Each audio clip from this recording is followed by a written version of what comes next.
Haha, we're alive. Okay, so hey everybody. I'm Katrina Cat from In Cat We Trust. Sorry, New York City guys, I don't know. And here I have with me Captain Shakespeare from Unpopular Review, and you catch her on Tuesday nights for NXT. So we are talking about the last two episodes of Dark Side of the Ring since we were kind of, we took a week, guys. Stuff happens.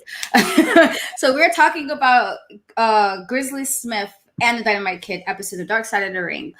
So, your thoughts, I guess overall. Overall on the Grizzly one or on Dynamite or both? I guess we can start, or either or, whichever works. Yeah, I'll start with Grizzly. I just it's kind of, I don't know, man. Sometimes I look at the old wrestlers and the stuff that they got away with. Mm-hmm. It's just kind of, it was kind of eerie and it was sad. I feel like it wasn't a happy ending. I mean, I guess it was a happy ending for the kids because they all seemed healthy. They seemed gotten past, whatever they went through. But it's just sucky that he didn't really get to pay for what he did. He got the easy way out. That's how I see it. Hey Wilkins, thank you for joining me. Yeah, I think that was kind of my take on that too. It was a really, really depressing episode. I really felt for them. Yeah, they were all, I guess, I don't want to say great, but they were better. And I appreciated that they were better by the end of the episode. But I was like, damn, right. He was a shitty person. Excuse my language, but he was a shitty person. And I'm just you messed up all of your kids. All of them. And I just feel as a parent, I'm a parent, and it's always in my head, it's sometimes things are cycles, fine, and you hope you're the person to break whatever the negative cycle is, but I'm just I could never, I feel like he really just didn't care about his children, and that hurt, because I'm just as a mom, don't you want the best for your kids, and you want your kids to be safe and happy and healthy, and you want them to grow and thrive and flourish, and he really didn't care. And that, I think it was that I'm okay, these people are older than me. Yeah. But as a parent, I'm well, damn, you just gave those shits about your kids at all. And that was just that was tough. That was tough. Yeah. I definitely was taken back by that. He messed with his kids with, Rockin' Robin, obviously what she went through. And then you have Jake Snake, where he just mentally ruined him. And then also, the amount of times that he got his son, Sam Houston, out of getting arrested, he clearly had a problem with accountability, which is later on going to mess him up, which I feel like it did. So he just, in every way, he messed with his kids. And they implied that he kidnapped.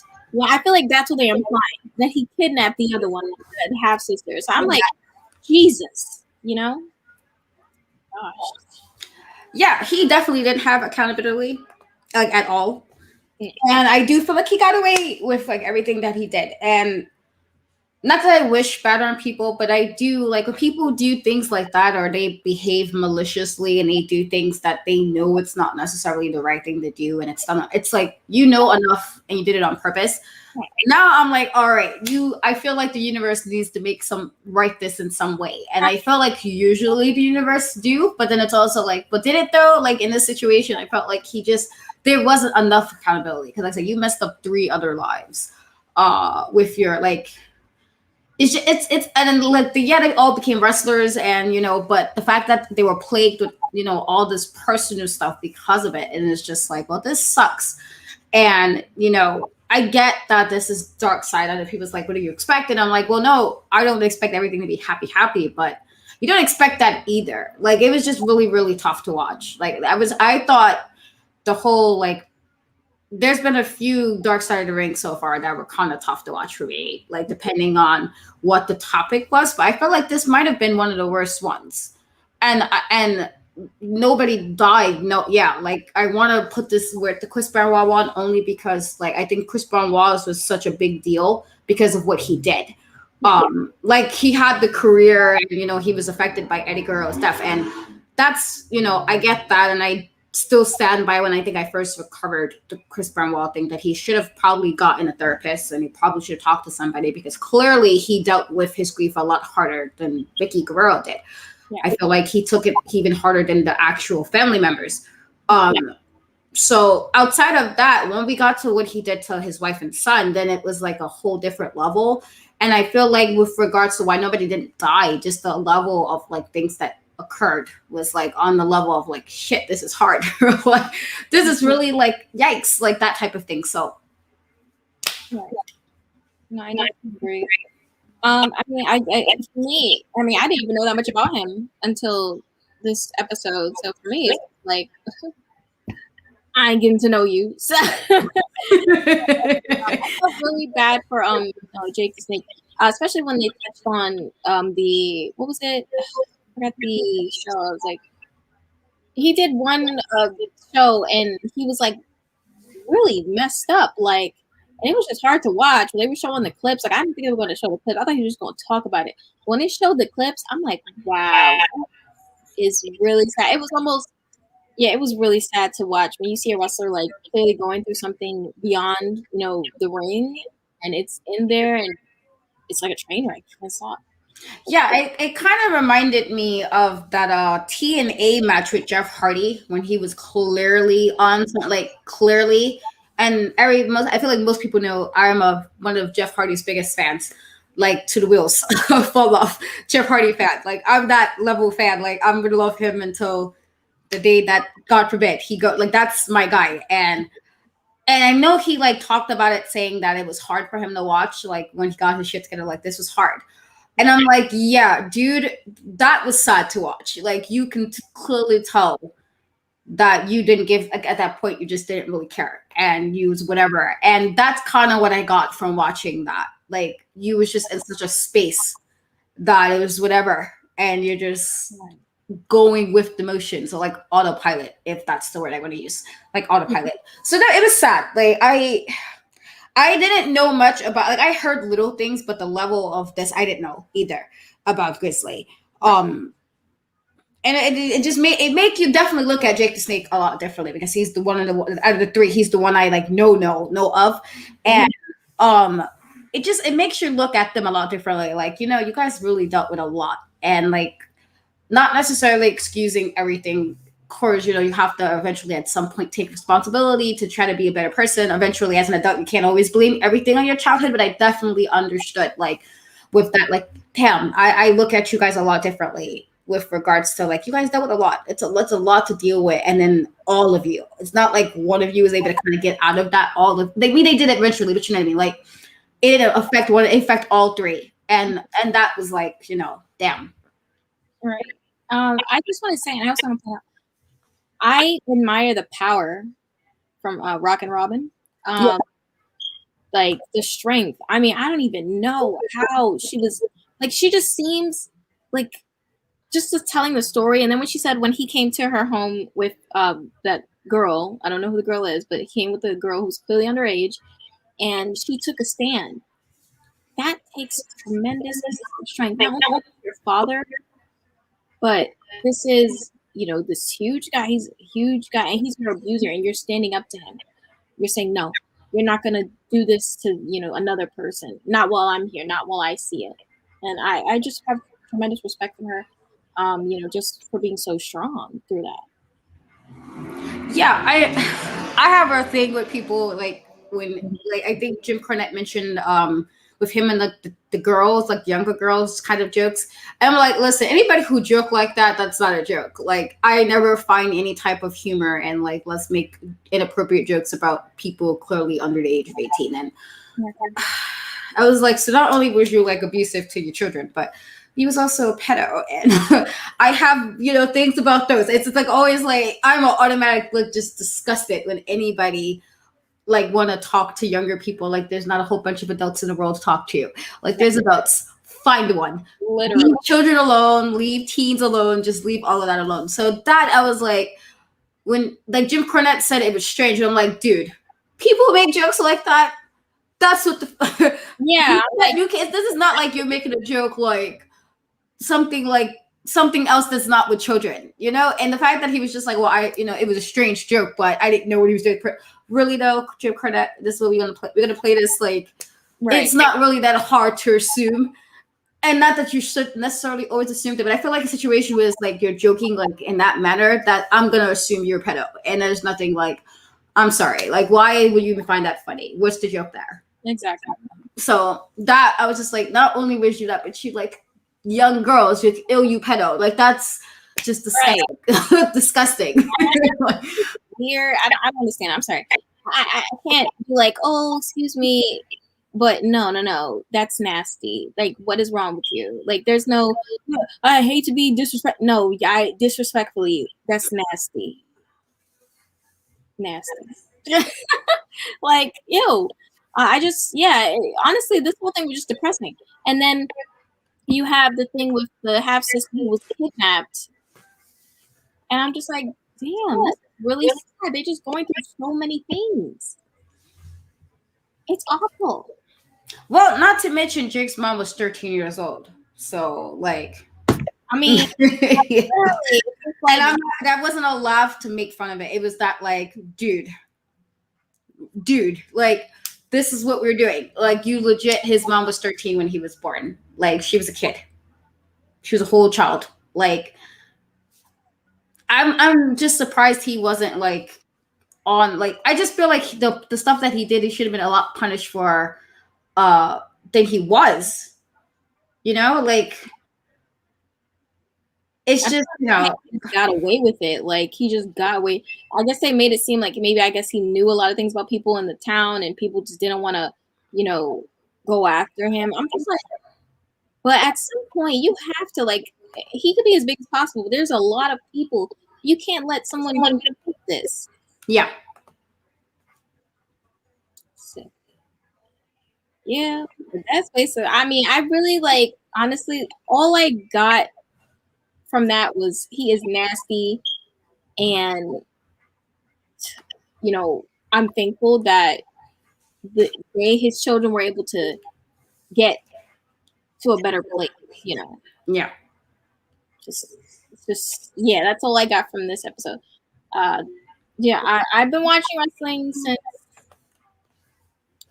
99. For me, WWE was my promotion first. So I want to say 95 or 96. And then I fell off a little bit. And then I got back on like hard around when the Hardys came. And then that for me was like, locked you down. I want to say like around Stone Cold, The Rock, the Hardys is when I got like really, really into it again, where I was like obsessively watching it, like every episode, whatever show was on, SmackDown, Raw, Sunday Night Heat. Well, I watched all that. So, and then I took another break and then came back in there. And now I, do watch New Japan. I think New Japan's amazing, but I refuse to watch AEW. And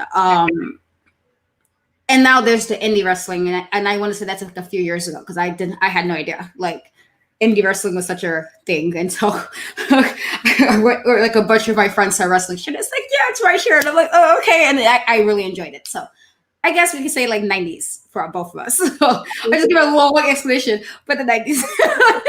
My bad, y'all. I just did a whole like really long essay for no reason. Okay. The 90s. It's okay. So what are your final like thoughts on Grizzly Smith episode? It was like I said, it was a hard thing for me to watch. The whole thing of Robin being molested, that was hard. I always just feel, what's the word I want to go? I just always, it's a painful thing to have to hear somebody explain a sexual assault or rape. Right. And it always bothers me probably a lot more than most people for reasons, but it was to have somebody violate you and it's a parent. It's like another level of distrust, another level of breaking a person.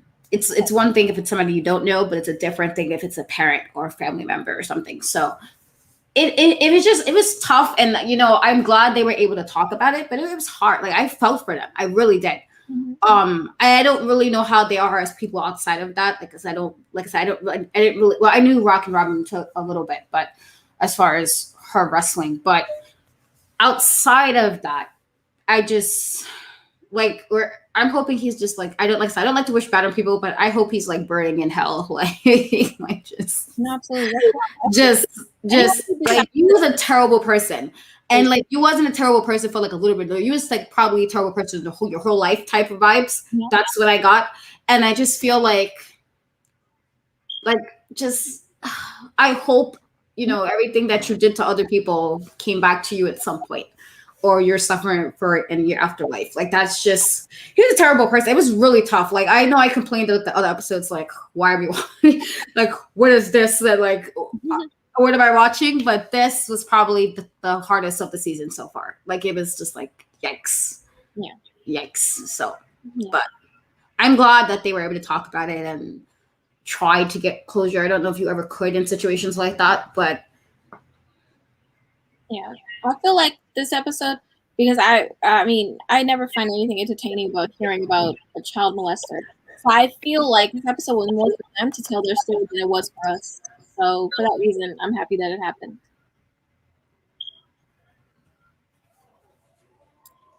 I mean, so yeah, that's basically all I got to say about that because I really like I was just very turned off, yeah, as anyone would be, obviously. So if you want to move on, we can move on to Dynamite Kid, and this was an episode. Yeah, we definitely to answer. I wish I knew what your name is. I feel rude just scared to without saying your name. So for this question, the state of wrestling. There, I feel like it's like a 50-50 thing. Like, do I think we have more wrestling outlets? Yes, I do. And I think that's a good thing. I don't think everybody needs to be necessarily in one company. I do think competition is good to an extent. Like I said, I love New Japan. I would like to see women in New Japan, and they need to work on getting more women and obviously people of color in New Japan. But I still appreciate the style of wrestling. Like, I freaking love Okada. I think he's like one of the best wrestlers currently in the world. I just truly like, even with gear and the way he rode for New Japan, hurt it all. Like he was like, let me do this match, hurt, so I can move along, whatever y'all need me to do. And I appreciate that. I do think, you know, we got some great things with summer women, like women shining more in wrestling. You know, like the whole Bianca and Sasha main eventing WrestleMania, which was amazing to me. Like such a milestone for me. And having the fact that a lot of people of color at least are champions right now in WWE, which is pretty cool. I like that we have other women and other things like Impact that are like doing things. So those are good. I think my issue wrestling with the state of wrestling right now, outside of like some of the things that's a bit backwards, is mostly the fans are just a pain in the butt. I feel like fans, like I said, I get it. I was obsessive over things, but I never at a point felt I needed to go that hard for anyone, as much as I will like jokingly debate about certain things. Like if you ask me about like BSB versus NSYNC, I'll probably argue that to the day I die. Like why BSB is better. And why I get real like extra with the arguing, it's never something that I take seriously. Like I'm gonna get off the internet and now I'm sad because I argue with random person 99 about what band is better. That's absolutely insane. And I feel like with that situation, with how some of the fans get sometimes, it's like, all right, guys, you can like whatever the heck you like, but don't like be weird to people and don't threaten people and don't send DMs like I get, because I get those where people feel need to give me an essay. Like I don't care. Don't send that to me. I don't care. Like you would just get me to laugh with my friends, be like, oh, look at this dummy right here, and then I'm gonna block you. I don't got time for that personally. But do I think wrestling is like better as far as like outlets and more opportunities? Of course I do. Of course things could be tweaked and changed and better, but you know, that's my thoughts. I kind of want to piggyback off of what you're saying because I definitely agree with that. I feel like wrestling is not like people keep saying the state of wrestling, the state of wrestling. I really don't think wrestling is that bad off. I really just think it's something that fans in their mind, especially now that wrestling's so prominent on the internet now. I feel like if we had internet back in the Attitude Era, where Mae Young was giving birth to a hand, we would have the same people saying, "What has happened to this?" All that stuff. It's just the only difference is we have a bunch of tryhards trying to get a diamond tweet on Twitter, just spitting out their think pieces. That's all it is. It's really not as off as people make it seem.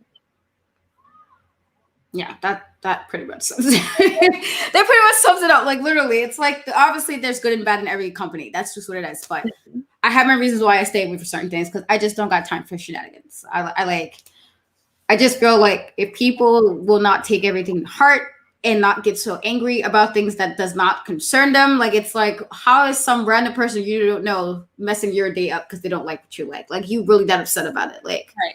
I don't like have to crack my kids like I'm not gonna be upset with my kids like well children why you know how dumb that sounds like that's literally how I feel when people argue people online about things like it's like these are not facts these are opinions move on with your opinion life will be fine so I think that's it but as far as wrestling there's a lot of things out there for people to watch there's all types now so pick what you pick like what you like just don't be a douche canoe Your request.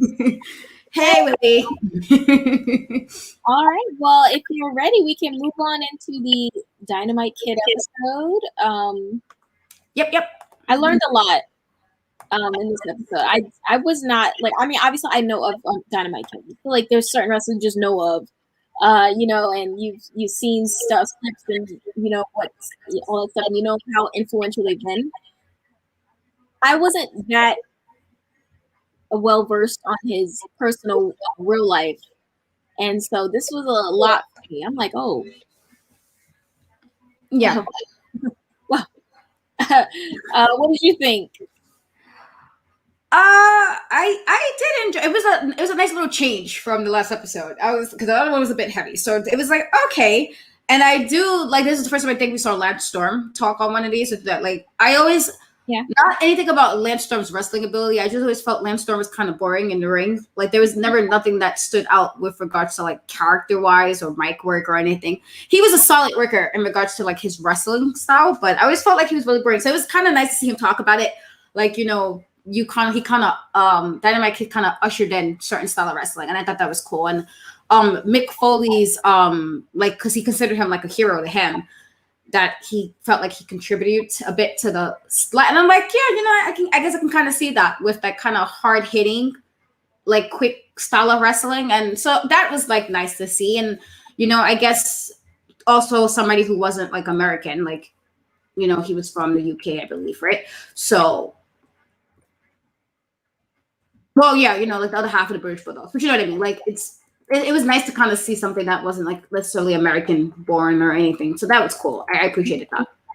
Yeah, no, definitely. Yeah,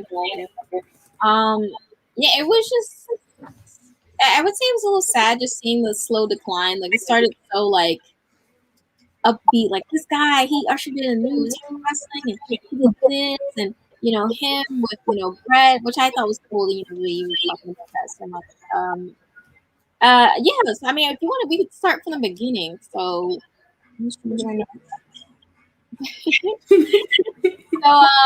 start with him talking about his time in Stampede Wrestling and his time with Brett and how he met his wife, and how they got married pretty young. I don't know how old he was. She said that she was 18 when they got married. Yeah, that's cute. If you know, you know. You know what I'm saying? You know. Yeah. I think she was 18, if I'm not mistaken. Jeez.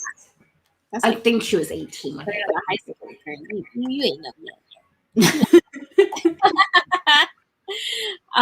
was cute. Listen to how she was, talking about it. And it's clear she still has a lot of love for him even to this day. And I guess I get it. They have 3 kids together, right? I believe. So, there's obviously going to be love there. Obviously, I do feel like I wish she would hold him accountable a little bit more because I was kind of getting the vibe that she was not holding him accountable. Yeah. And that was a little concerning. Yeah, I definitely got that vibe as well. That it was just like, ma'am, it's okay. Yeah. It's okay to sometimes accountability, no, not sometimes. Sorry, I didn't understand. I feel like, oh, sorry. See, Google, listen. Google is answering questions right now for me. That was weird. I feel like accountability is a good thing. So if you need to hold people to do so, and I definitely felt like she kind of like excused certain things, but right. I was like, like the one thing, and I know I'm jumping a bit forward, but the whole thing with was it Jack? I don't want to say the name wrong, but yeah. Wrong, but I know it's like Jock something, young Jock. Okay, I'm just playing. No, that was like, she was like, he didn't deserve that. I'm like, girl, yes, he did, and some. What you mean? This man is solid food for a week. What you mean? What you mean? Like, you gotta stay ready. You didn't stay ready. You gotta stay ready. Come on. Yeah, the whole thing with the backstage thing is like, dude, like that's a bit like, I get not being happy about certain things, but come on, like how you did it when he playing cards, like that's so rude. That's like, at least let him not be like busy when you engage in something. Like you did this while he was playing cards, so it was just like you. I feel like that's like sucker punching. It's like, come on, dude, there's a way to do this without like wait until he's kind of busy and be like, you know what, let me just whoops, there it goes. Like that's the bar. I was like, all right, you didn't have to do that, bro. Oh my god. Sorry guys. New York City, people get I'm like, oh my god, you want to fight over nothing. Like, this is crazy to me. Like, priorities? Let's get them. Sorry. Yeah, so then he went to Japan for a little bit also after Stampede. And he had a somewhat of a prominent role. If he was very well received over there. Yeah. I mean, I thought that was cool. And again, it's again saying he's somebody that ushered a lot of things that people do now that are so easy to do, but at that time it probably might not have been that easy. So I thought that was cool, to go over that. Sorry, I muted myself because the buttons were going back and forth. And I was about to have a whole like I thought it was also cool that like I do like New Japan. So like when a person can like kind of do well in Japan, Japanese wrestling style is a lot different than the way Americans like to watch wrestling. So you can kind of pull off both. Like you can be successful in this and then come and kind of be successful. It's like, all right. So I thought that was pretty cool.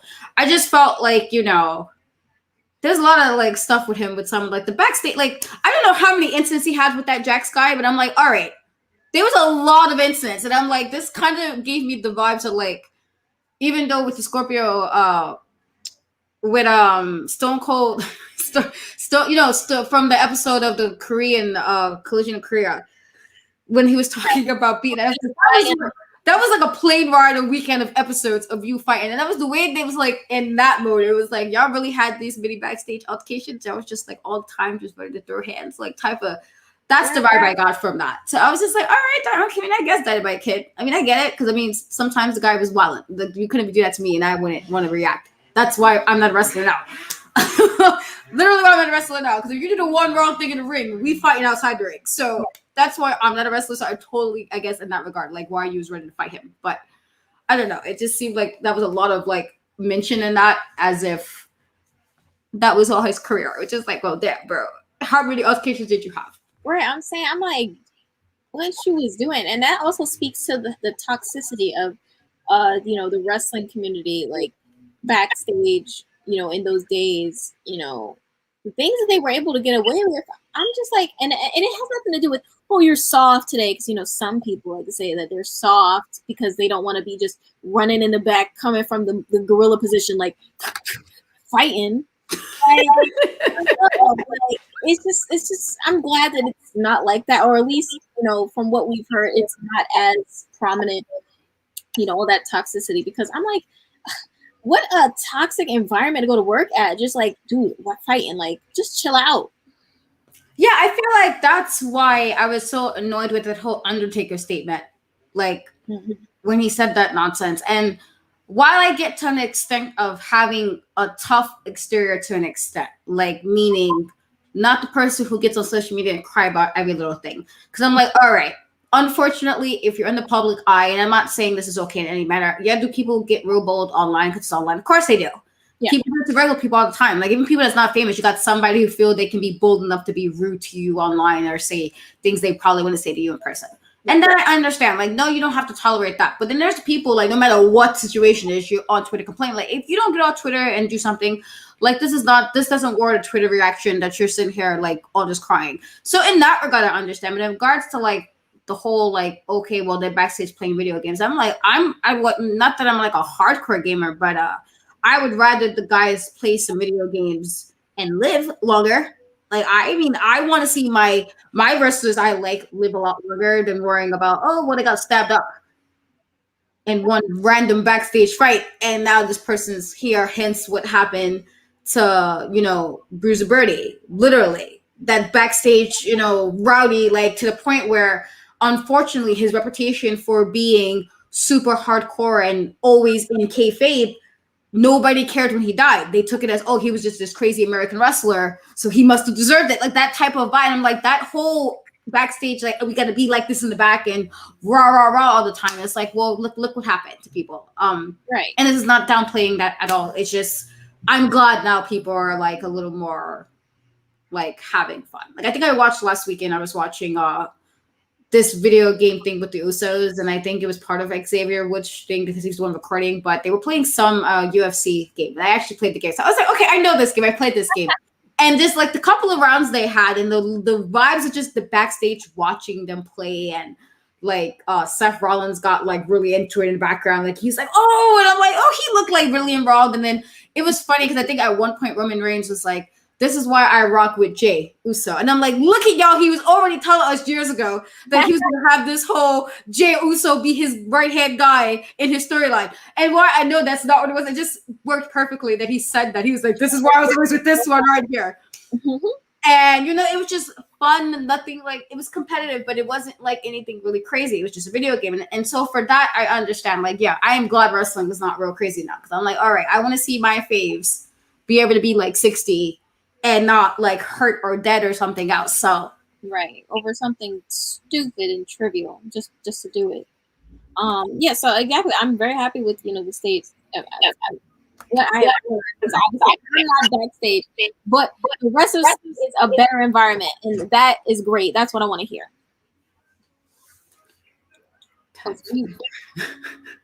I mean, I'll give my list. I'll just do all time. Shawn Michaels, Macho Man Randy Savage, I'm gonna say Kurt Angle. I really do love his in-ring work. His whole body of work in general is good. Finn Balor, and Alex Shelley. Yep, that's on 5. Oh man, see, because I feel like I can never do a top 5 because it's always like I could argue a few, but Shawn Michaels is my number 1. He's honestly the reason I became a wrestling fan, and like the whole like over the top, flamboyant, super cocky, and why I normally don't like that in dudes because I don't. It works with Shawn Michaels. Like I'm like, anybody else be this cocky, I'm gonna be annoyed and get out of my face because the audacity. But Shawn Michaels, I was like, I don't know, but it worked. The whole like just over the top, bad extra, 100% worked with Shawn Michaels. So he's always my top 5. Probably he's the number 1. Jeff Hardy. And I know it's like some people because he's tag team, but he also had a solo run. But Jeff Hardy was that dude. I did like Matt first, but then Jeff flipped off that ladder that time, and I was like, okay, you crazy. Like, I love crazy. Like, all right, I like this. And then he had the crazy hair, and he like had the green eyes, and I'm just like, all the things. So I would put him 2.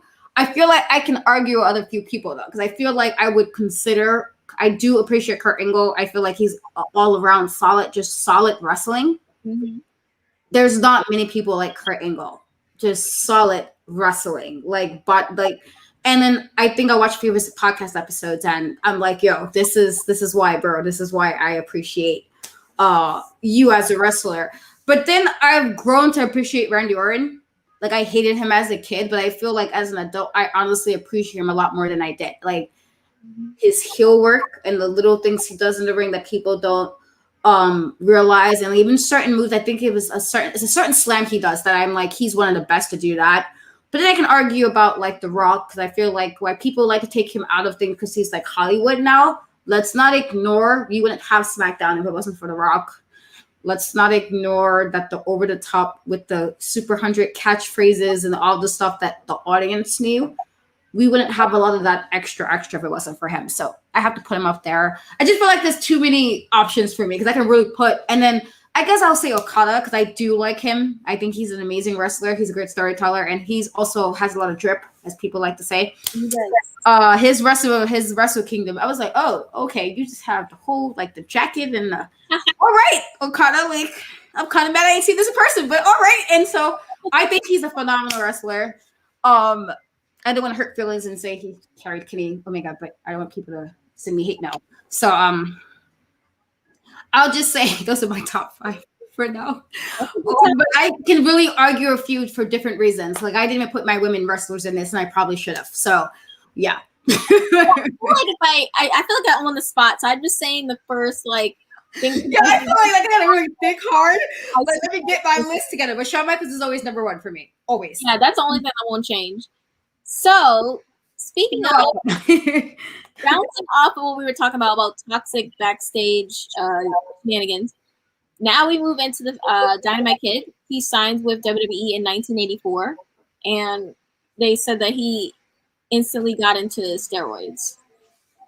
Another toxic, like, I feel bad that, oh, wow. Okay, so they're going to put music. Okay, so I just feel bad that he felt like he had to do that. I feel bad that anyone ever feels like they have to do something like that because it has so many side effects. I mean, I get, the end result, like, ooh, big strong, but it's like, yeah, all the side effects, it's like, is it really worth it?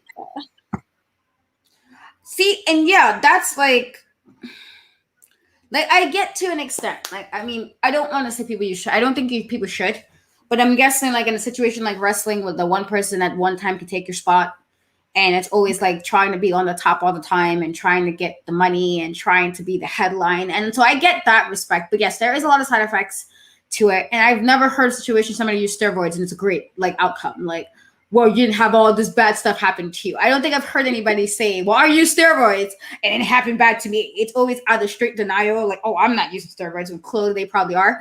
Or it's like, oh, they had XYZ, 1, 2, 3, and everything else wrong. And I just feel like that wasn't it. And like, the fact that he was like, abusive as well. It was just like, it's kind of like, I feel like the steroids might have also contributed. Not trying to downplay anything that he did. More so just like, I'm sure that also contributed to his temper and how he probably, that paranoia and stuff that happens, unfortunately. So, yeah. Exactly.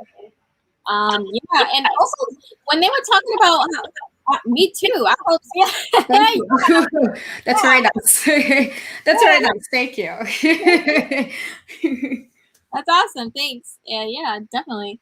Yeah. Also, I also want to say the whole thing when they were saying they were putting the needles in the darts, unsanitary. Were these reused needles? I need to know. Someone. I need to know. Were these reused? Because that's just nasty and unsanitary. I mean, most of the time you stick them in your butt, right? So you just. I mean, I hope that it was like sanitary. I feel like dirty, like. I hope. I don't want to. I wouldn't know personally. Like, yeah, no, I don't. I just. Because they have like steroids. That's just like regular medicine. Like, I had to use some kind of like pain cream. And it had like a light steroid in it. So I'm like, I'm not taking steroids necessarily. It's just to force my information down. So they're good ones, clearly. But then obviously that's not the ones they were using. Like, let's not. Clearly, that's not what they were using. But I thought the whole thing with Dino Bravo, I was like, well, all right. Like, that whole scenario, I was like, yo. Like, it got real, like, okay, you just threatened, like, the point where they had to move. I'm like, how, like, and not to say the downplay anything if there's mafia ties. Like, don't downplay that. But also, it's like, well, y'all must have been scared because y'all just dipped. And well, I probably would too because I don't got time for that. It's just like, but was it that deep though, Dino? Like, like, guns are being used. You're like, I know a person lives and the family gonna die. Like, that's excessive. Like, why is it gotta be all this? Why But gotta be all this? what's funny about that is that Jack, at some point, I will get this man's name right. Jack comes and he's like, "Oh, I made that up. I told Dino because I knew he would tell him, and it was a lie." And I was like, I don't know who to believe because we heard the stories about Dino. So, I mean, it very well could be true. But neither of the men are there to dispute, except for Jack's the only one. So, I mean, see, the thing is, I could have sworn didn't Dino have a Dark Side of the Ring episode? He did. And I could have sworn it was said something about the mafia ties then. So I'm like, are you just saying this because you know that nobody can really contest what you're saying? I could have sworn that they kind of implied that there was some mafia ties before with his Dark Side of the Ring. So that might not be like that, far off. Like, listen, I don't want to sit here and assume anything because I don't know personally, but there's a reason that there's the stories about the mafia. So that's all I'll say. There's a reason that people can make the movies and stuff. Right. No, definitely. Somebody's doing something. Listen, hey, 20 people saying the same story, maybe 20 people might be right. Just saying. So then we move on to Davey Boy and Dynamite Kid. They form the Bulldogs, and they win titles. I think the first time for WrestleMania 2, they won the titles. I mean, obviously, a lot of people look up to this team in terms of when you look up as greatest teams of all time. Athleticism, and athletic gimmick, all that stuff. So it was. I mean, that's cool. That's cool that they got that WrestleMania moment because not a lot of people get it. And people, they to the day they die, they like never got that moment. They just talk about that. So it's nice that they got that moment. And it's sad that immediately it goes into how he was a ribber backstage, and it just. I feel from that moment it started to go down. Like the story just started to go down to all these negatives, and I was just like, I thought it was also interesting with regards to Michelle talking about the documentary with about Chris Benoit that she was going. I don't know if it aired. I don't remember if they said it aired or not, but that she the whole domestic abuse thing against and I was just like, it was interesting because I'm not sure, like they said things about Chris Benoit, but at least with the Dark Side of the Ring thing, it was like they said things, but they tried not to like skim over like if he was really like abusing Nancy and all. So I thought that was interesting, and that was when she told her kids like, okay, this is what this is. And I feel like she put up with a lot, but also that she tried to hide it from them. And I don't know if it was a way of protecting, because I feel like kids will learn eventually. Right. Like I get not wanting to ruin kids' innocence, and I understand that, but I also feel like sometimes I don't know if it's necessarily the best thing to hide things like that. I don't know who this person is, but hi. We can see all the comments, so reading it. Yeah, we can see all the things that it's connected to. We should be able to see the comments. So. I kind of get what you're saying. Well, thank you for joining. Much appreciated. Yes. I definitely get what you're saying about, definitely you should like have the kids in the know. But I think, and this is something that my mother did with me, is she just let me form my decision on my own. She never spoke a word about him. And just over time, when I got older, I figured it all out on my own, the type of person that he was. So I think maybe, I mean, I don't want to assume, because maybe she just was scared, but maybe she just wanted to give them the chance to kind of formulate their own opinion on him without tainting it with her fear. Even though, there was a lot of things that happened in front of them, so I'm just kind of confused why I didn't have these opinions earlier. So. Yeah, no, I mean, I don't do the whole bad talking. I have my kids and things happen, and I don't believe in bad mouthing because kids are not dumb.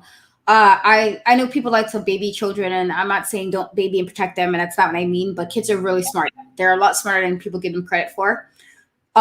So I don't lie to my kids, but I don't badmouth. I'm just like, listen, if you ask me, I would be as honest as I can, but I'm not gonna like let me go out of my way to be like, well, all this. It's not necessary, but I do. So I feel like in a situation when it's abusive, because that can affect the child, it shouldn't have taken as long as I guess that she should really describe like, okay, this is what's happening, and that surprised me. I guess, but again, she didn't really seem like she wanted to like hold him accountable. So maybe that was why too. Like she kind of wasn't as forthcoming about it because I'm sure they had to see things, but the fact that it's like she mostly told them like right before that documentary aired, you know.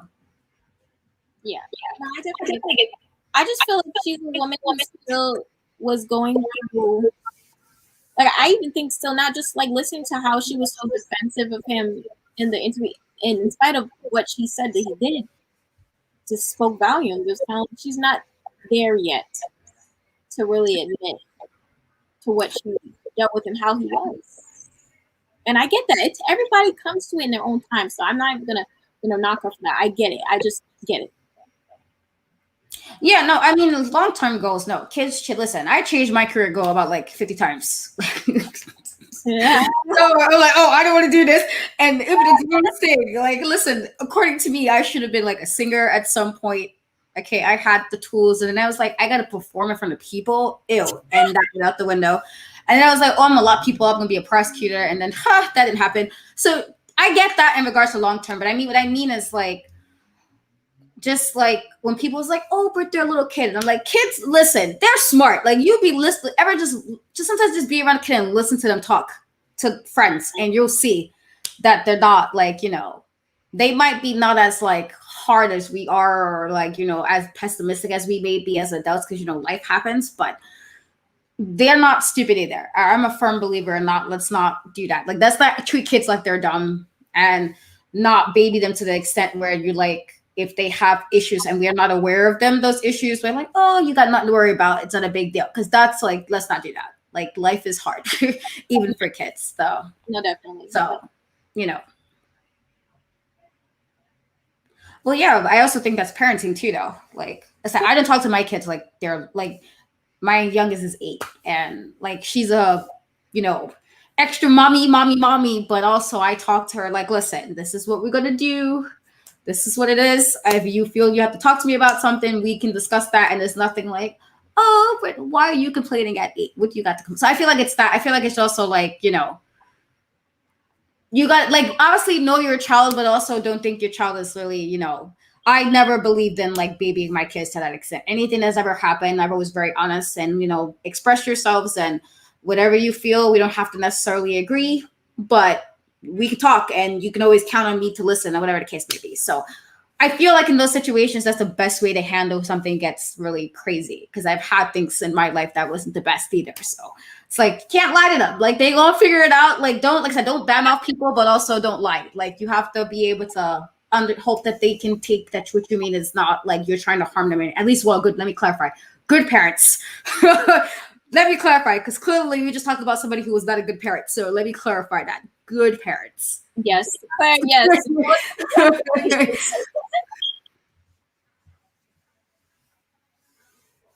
Ooh, you got that. Oh, that must be that age bracket there, right there. 12, 13, 14. Oh, Lord. Just right there thinking about that. Not that mine's really that far off. The patience, like I don't even know the type of patient I have to drive a school. Literally. Listen, teachers in general, because I don't have patience. Like my kids, I love my kids, and you do, but I done been on a couple of school trips and did those open classroom days with kids, and I'm like, listen, you do this every day with these every day, and you didn't flip a kid yet? Not me. I just don't have patience with bad kids. Like if your kid is one of those kids that you might want to yoke up in the corner real quick, I'm not the person that should be teaching your kids, because I'll probably get thrown in prison, to be real. I've seen some crazy stuff, and I'm like, oh, y'all just do this every day. Oh no, not me. And you really have kids who really they just gotta push the limits. But no, yeah. And I didn't see some stuff like my son's trip one time a few years ago. I went, and when the teacher's like, "You coming again?" No. I'm crying. It was so bad. It was so bad that I'm like, I would never come on a trip with your class again. Like, as long as these kids are your classmates, not me. I cannot. Like, the level of exhaustion I felt, I was like, and you do this every day, miss. Like, every day, this is the group of kids you gotta deal with. Heroes. Up to you. Like, you know, you deserve a raise because heroes. I don't know. And then the fact they don't even get paid like the way they should for what they do. Whoa. Crazy. I don't think I said patience. I do have okay, to be clear, I do have a degree in developmental psychology, which is working with people. So that's why I talk to my kids in the way I talk to my kids. But I don't use my degree, though I probably should, but I don't. My job stuff is way like not that at all. It would be nice though. Yeah. All right. So I think the next thing that happened was Foley comes into the conversation. And he talks about how he wasn't even that deep into his wrestling career. I was like, oh my God, look at the baby. When they showed him, like, I was like, oh, baby, look at him. And then he talks about how Dynamite Kid, I think, kind of like messed with his jaw, dislocated or something. Yeah. Why? Like, I'm like, and you know, Foley, I feel like Foley's one of the nicest wrestlers. He's just like, yeah, you know, I said good match, guys. I'm like, oh no, I don't want to argue.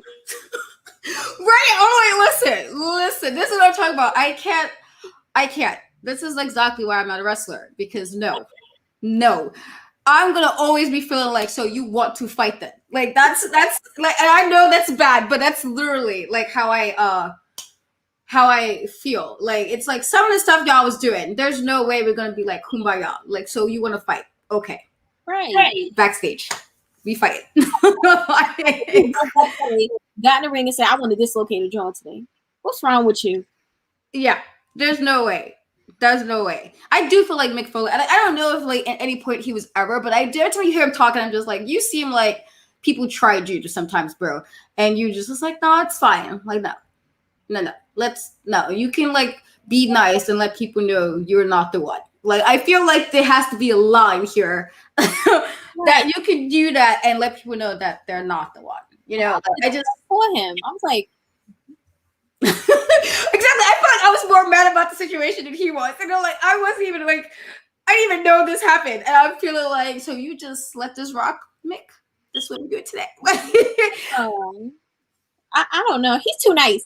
Listen, get it together. Stop it. I need this is crazy. And then we go into another incident that which probably was the most infuriating for me, was they put, first of all, this is not even ribbing.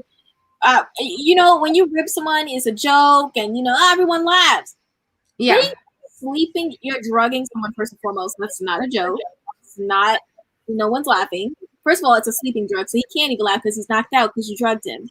I mean, and then you shit in his bag. I mean,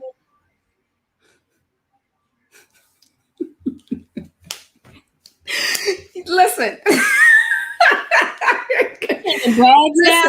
Listen. Could it be me? It couldn't be me. I'm no. Absolutely not. All together, because who sits in a car with their friends Kiki and like, yo, man, I gotta shit in somebody's bag, so I just gotta get someone. Like, what's wrong with you? You okay? Oh man. Listen. I think that was the part, like, it was said like it was like the best joke, and I'm like, that's nasty. The best joke? What do you mean? like this was like, I like switched a drink and put like a lemonade instead of like water or something. Like, that might be haha. Like, no, dude, that is a whole nother violation. Right. And it's nasty. That is nasty. You shitting in my clothing bag.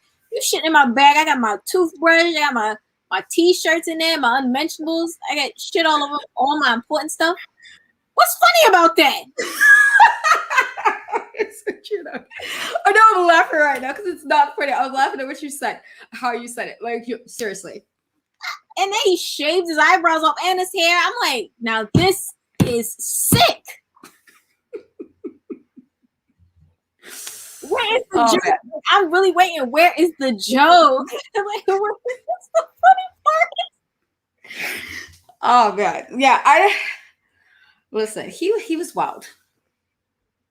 Cause that's nasty, and like, see that right there, like, never again would we could work. You really want to, like, this is about to be real serious scrapping right now. Yeah, and I probably would have lost my job, to be real. It's like breakdown, and he never came back to wrestling. I'm like,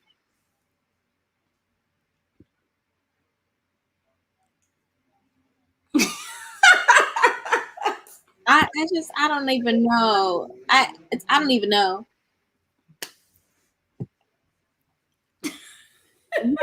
Anyways, let me just move on because I don't even know what to say. I'm really speechless. I'm just like, I was so mad. I'm like, where are these jokes coming from? Like,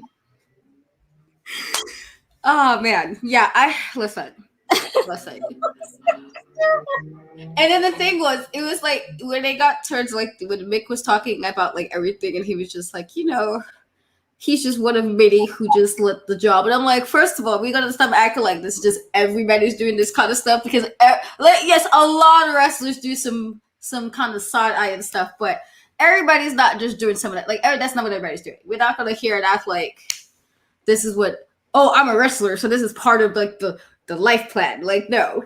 I did this kid. No, I don't believe, like, and he seemed so nice about it. Like, just like, like, he's just one of many wrestlers who just went down this path. And I'm like, well, some of it was a bit extreme. Like, let's not act like this was like exactly. That's like another thing. We need to have more younger wrestlers on there instead of having older wrestlers, because they have this way of normalizing really messed up things. I noticed, and I don't even think it's on purpose. I think it's just, that's what was normal to them, so they normalize it when they talk. They're like, oh, it was a joke. Now, if you got arrested today and it was talking about it, I was like, this is nasty. What is wrong with you? Yeah. I do feel like a lot of the, like, old school stuff is a lot of normalization. Like, this was what we did. And I'm like, but why? Why can't y'all, like, not be weird? Right. Like, why does it have to come to this level? Like, why is this the level we got to? I feel like there's levels to, like, the way people might react to things, but I'm like, some of y'all levels I thought I was bad with, like, some things that I could probably, and mine is usually like a mouth thing. Like, I get real mouthy, but not like I'm just violating like that. I feel like there's a level of violation you shouldn't. That's one of those things. Yeah, that's just. But then we move on to, he gets his back injury, and he has to have surgery on his back. And they said, what was it? They had to remove disc, and that his lower lumbar was completely shredded. Yeah. Wow. That concerned me, just because I'm thinking about all the wrestlers that wrestle like that I love. And I'm like, geez, like, it really puts in perspective what wrestlers are doing and how much they're putting on the line. Sorry, I had to, like, try to mute that again. Yeah, I definitely did. I felt for that. Especially if you, like, put so much effort in trying to wrestle. And, like, even though people like this joke about how fake it is, maybe the outcomes might be faked, rather the outcomes, not necessarily the body abuse. It's not necessarily, that's not, like, they're really wrestling and they're really taking hits and stuff. And so that was. And even when to the point, I think when he said his daughter, and I think when she kind of it was like 15 years that went by and he was in a wheelchair and it kind of, like, broke her. And I'm like, well, I mean, I'm sure, like, that's kind of sucks that the last time you saw him, that wasn't the state he was in. So, right.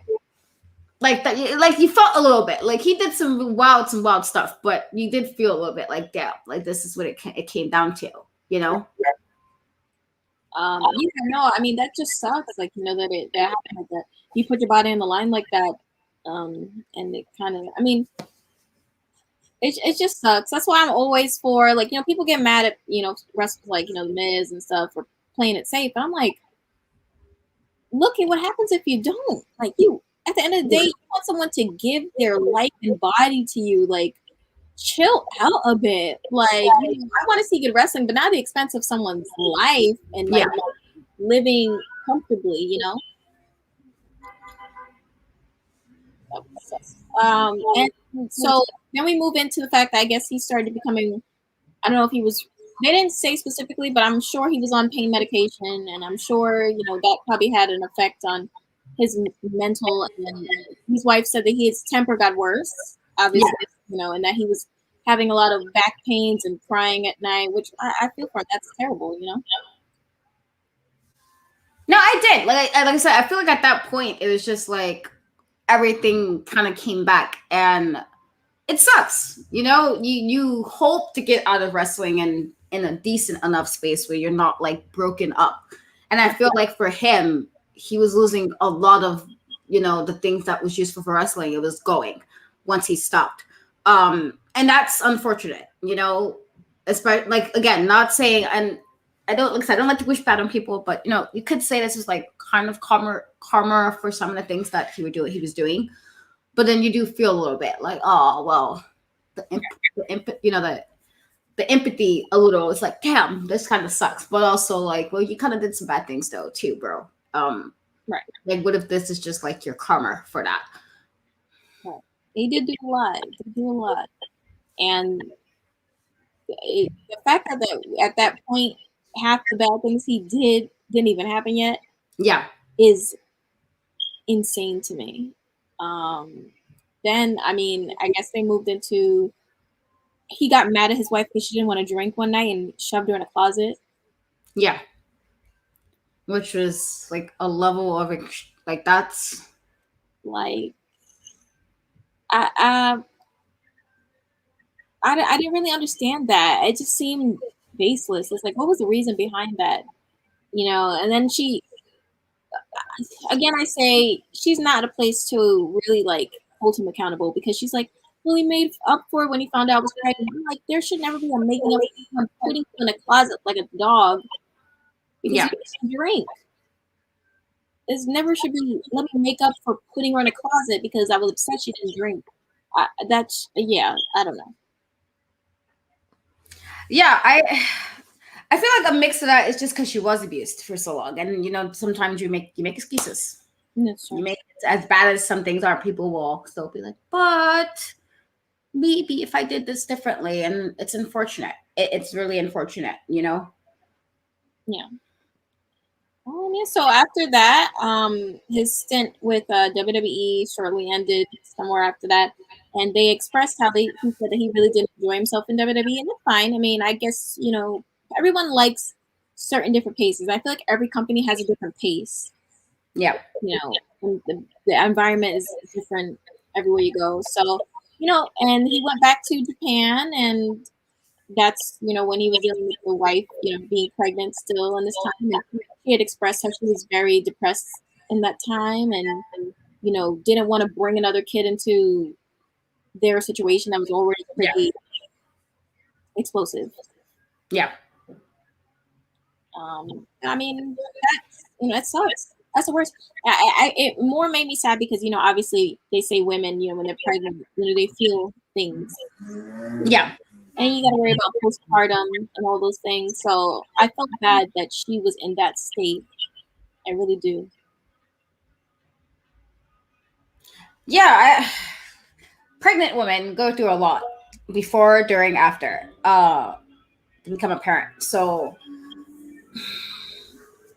and a lot of times it's like looked at it as like, oh, you can get over it, or it's not that big of a deal. But it's a lot. And then didn't have to deal with that in regards to what he was doing on top of that had to be like an emotional load on top of everything you do feel when you're pregnant, because like you can't control the hormones and how you like everything is like extra sensitive, and your body's doing God knows what to adjust to you carrying a child. It's a lot. It really is.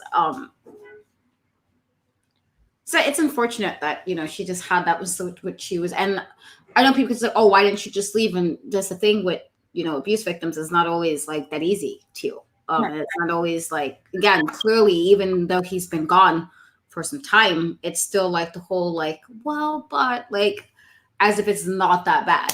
And sometimes it's a hard place to get a person out of that, like excuses or like, oh, I deserve this for this reason, even if the person, dead. Like, so that's always an unfortunate thing. because they feel like the pregnancy part always makes it a lot worse to want to leave or to get out of that situation. Right. Because you're not just thinking, I'm assuming you're not just thinking yourself now, you're thinking for a whole other human being. So, it sucks. And then what made it sad for me was the story she told about how he pulled a gun on her because she told him that she wanted him to leave because he was being abusive. That, and for him to pull the gun in front of his children, that is, I just don't understand that, because that's going to stick with your kids forever. And the fact that he called his bluff, and it was clear he was never going to do in the first place, so you just wanted to mess up your kids forever for no reason, and you knew you were never had in mind to shoot her in the first place.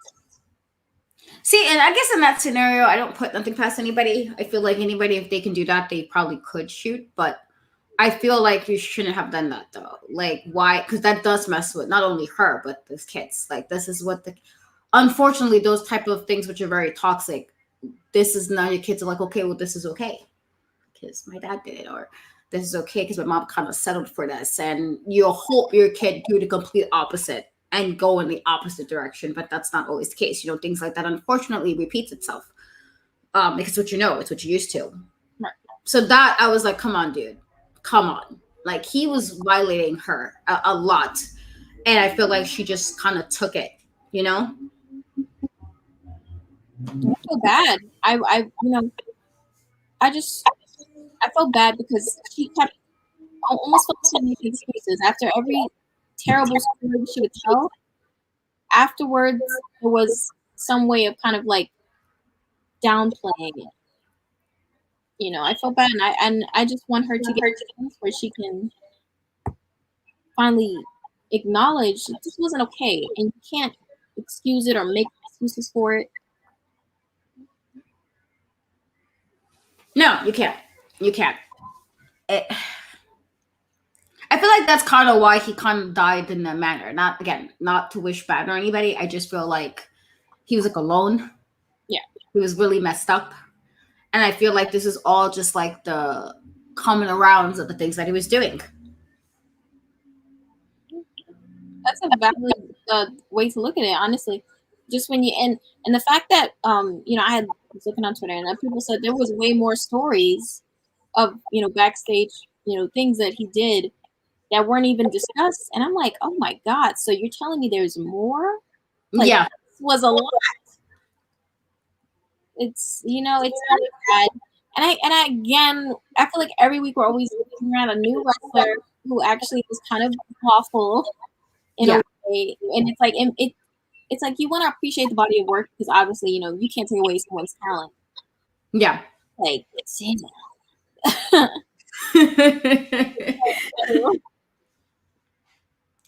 yeah, he was like, I feel like he was like the ultimate warrior with regards to his backstage beef. Yeah. But then, like, he was obviously even more worse because of what he did to people outside, like his family and stuff. But yeah, I was like, well, I felt like I was catching that too. And I'm like, so this, okay. Well, this he just do, okay. Like, so you took no breaks with your shenanigans at all. You was just like equal opportunity of asshole tendencies. That's literally what he was doing. And I feel like that's unfortunate. That's why, unfortunately, his end was the way it was. It was just sad. And I feel like this was like, bro, look at the life you lived. You weren't the nicest person. You did some really shitty things, Yeah.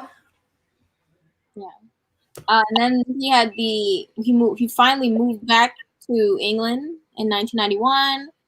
That was a sad. I mean, I don't know how to look at it because it's like he never came back to see his child be born. Yeah. And then he just goes, missing for 15 years from his kid's life. Just like, F it. And I get, maybe he thought it's best because of where he was mentally to not even be in their life.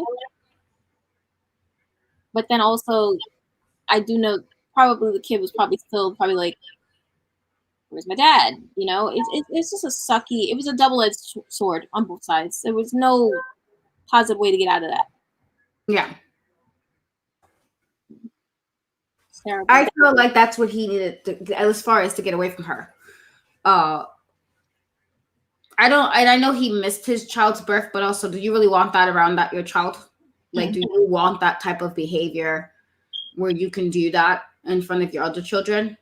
And you pulled the gun on her when she was pregnant, so like you obviously didn't care, was too concerned. So I felt like that was the best. He needed to leave, honestly. Mm-hmm. Yeah, no, I definitely agree with that. It was just, there was no way, there was just no positive, like there was no right decision in that matter. It was just messed up all around, and it sucks that he created that. He created that environment 100% on his own. So you can't really feel bad for him. I don't feel bad for him. I only feel bad for the kids. I know they probably, were like, "Oh my god," but definitely don't feel bad for him on that point, because that is the hand you dealt for yourself. Yeah. And then I believe he came back to New Japan or Japan, and he had his last match, and it was, who was it, Meltzer? He was talking about how he wasn't the same in the ring, and I mean, I'm sure. I mean, all those back injuries. How could someone ever stay the same? You're aging, and you have the back injuries that you have. Yeah. No way. And so then from that point, I think he had the last back injury, and they said that it was too far gone, like his ligaments, and it just was inoperable. So that was when he ended up being in a wheelchair at the age of 47. Which, that's obviously very depressing. But you wrestle how he wrestled, and then everything all outside of that. That's what will happen. Yeah. That's why I said I feel like this was just like all the things he did, it manifested in that. And that was just like your karma for everything that you were doing. Because he was wrestling hurt, but you was also being like not a good person. And I feel like the universe has a way of dealing with people who are like that, to that level. Like eventually it'll come back. And I feel like that's what was a good part of it. Yeah, of course, because he wrestled and he was always involved in stuff and fighting and all this type of stuff, and he had anger issues and everything, but also like you weren't a good person, dude. And like it's sad to an extent, but then it's also like where you really wasn't a good person, so I can't feel like terrible that this is happening either. The only thing I was very happy about how it ended was that the daughter went to England before a bit before he passed, and she was able to get closure, and he apologized, even though it took him like 15 damn years to do it, but better late than never. I was happy that she got that closure, and it's just another sad way to end, like all because of your personal choices that you make outside of the ring, and in the ring. It kind of manifested in how things ended, and that sucks. That how it ended. Yeah, that's what it was. I feel like this was the end because of I feel like that's why he was like alone and like really messed up by that point. And like, yeah, I'm glad his daughter was able to like get the apology, and maybe he really was sorry because of everything. He was alone by this point, but also, dude, you did a lot of shitty things. But I'm glad she was able to at least get something out of that. She seems like a sweet girl. My only thing with the ending, like how they ended off with Michelle again saying how don't down him. I'm like, girl, what else can I do? You're not giving me a lot to work with at this point. I'm like, geez, I just want you to hold him accountable more. Like, no, yes, down him, because what he did to you was so messed up. Yeah. I think that's just like, unfortunately, that it's that mindset when you're in a situation like that. A lot of people don't get out of that, and they always feel sorry and always felt like it was somehow, let's try to put it in this, well, somehow I'm at fault for this, even if they weren't, Right. And that's unfortunate. I hope at some point in her life she can get past that. Like, listen, he did some shitty things, and Unless she's one of those people who's just like, well, let me not do all of that. But it sucks. I feel like that's more of a victim thing, unfortunately. Like when you're in a situation like that, it's hard for you to be like, but it is this person's fault and they did do this. And I didn't do anything to, not that anybody should get beat up or anything. I'm just, abusers have a habit of trying to blame the victim. So, but I think it does get to that point where she can kind of, really take into perspective what she went through and, hold her accountable. But I also just wish the very best for her and her children, Yeah. That's all. Like, I really want them to, have a prosperous, continue having a prosperous life. So yeah, that's pretty much it. That's pretty much the end of this episode. It was heavy. I think both episodes, but the Grizzly one was just made you feel icky. It made me feel sick.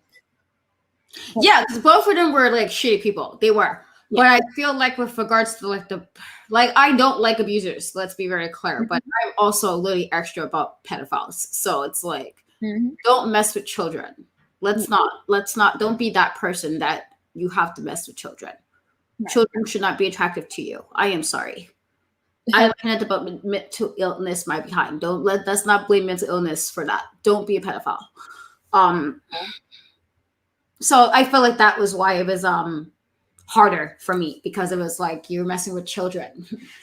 You were messing with children. Like, that's like, I wish somebody would with my kids. So you guys you want life to end for y'all, but that's how I see it in my head. Like, it's like, don't you ever.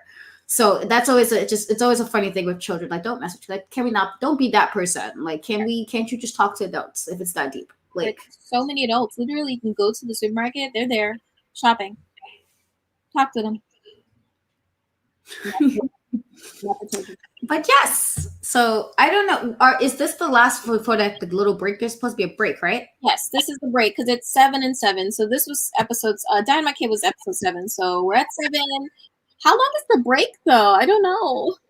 I feel like we should probably find out eventually. But obviously, if it's soon, we'll be back sooner. But they broke this season up for whatever reason. That they broke the season up. Let me just see if I can find one in the next episode, so we can. Yeah, so we can let you guys know the next time we'll be back. Let's see. I'm trying to see. So I think this just says it. Give me 1 second.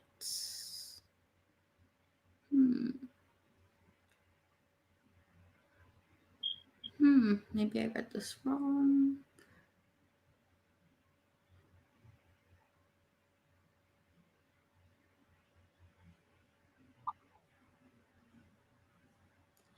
Okay, well, I think I thought they was going to tell me something about the second half, and all they was tell me everything about the first half, which I'm just like, oh, okay. So we're just not going to tell. They just going to be secret. They just going to pop up one day like, we back.